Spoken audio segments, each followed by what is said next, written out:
আমার বর আমার সাথে এক বিছানায় থাকে না, অনেক বছর হলো। আমাদের শারীরিক সম্পর্ক হয় খুব কদাচিৎ। আমি চাইলেও সে সহজে আসে না, এতে কি তার গুনাহ হয় না?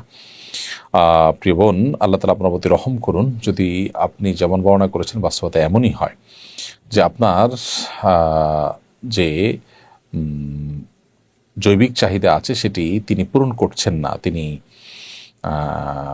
এক্ষেত্রে অবহেলা করছেন কিংবা শারীরিকভাবে অসুস্থ, এদিকে আপনি এই অবস্থা চলতে থাকলে নিজের চরিত্র নিয়ে আপনি শঙ্কায় থাকেন, তাহলে সেক্ষেত্রে তিনি শুধু গুণাকারী হচ্ছেন তা নয়, বরং আপনাকে এই সংসার থেকে বিচ্ছিন্ন হয়ে অন্যত্র বিয়ের চিন্তা আপনাকে করতে হবে, যদি সেই সুযোগ আপনার থাকে। অন্যথায় আপনার স্বামী তিনি গুণাগার হবেন, তিনি আলাদা থেকে আপনার হক নষ্ট করছেন, সেই দায় তিনি দায়ী থাকবেন। তার আল্লাহকে ভয় করা উচিত। কারণ স্ত্রীর ভরণ পোষণ শুধু জোগাড় করলেই হয় না, স্ত্রীর জৈবিক চাহিদা পূরণ করাও স্বামীর উপর কর্তব্য। সেটা যদি তিনি না করেন তাহলে তিনি গুণাগার হবেন। রোজিনা আক্তার, আপনি লিখেছেন, আমার বিয়ে হয়েছে 9 বছর হলো পারিবারিকভাবে, কিন্তু আমাদের কাবিন হয়েছে মুখে মুখে, কাগজে কলমে হয়নি। এটা শরীয়তের কোনো গুনাহ হবে কিনা? মুখোমুখি কি কাবিন হয়েছে? মুখোমুখি উভয় দুজনে প্রস্তাব, একজন প্রস্তাব দিয়েছেন আর একজনের সম্মতিতে কবুল বলেছেন, দুজন সাক্ষী শুনেছে, এরকম যদি আদৌ হয়ে থাকে তাহলে বিয়ে হয়ে গেছে। এমডি আহসান, আপনি লিখেছেন, আমার বিয়ের বয়স চলে যাচ্ছে, প্রথম দিকে ভালো প্রস্তাব আসলেও এখন ভালো প্রস্তাব পাওয়া যায় না।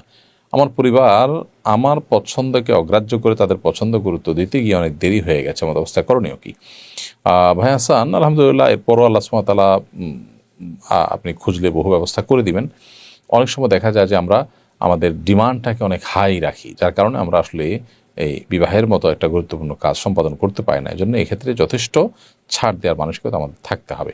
এবং এটা ঠিক যে বিবাহের একটা বয়স থাকে, একটা বিশেষ মৌসুম থাকে, জোয়ার থাকে, সেটি পার হয়ে গেলে তখন বিবাহটা নানা কারণে জটিল হয়, কারণ সেখানে বয়সের সাথে ম্যাচ করে জীবনসঙ্গী খুঁজে বের করা কঠিন হয়। এই জন্য একান্ত আপনার আকস্মিক এরকম দেরি না হলে ভিন্ন কথা, দেরি হলে ভিন্ন কথা, তা না হলে এরকম অতিরিক্ত বাছাবাছি করতে গিয়ে দেরি করার অনুচিত কাজ।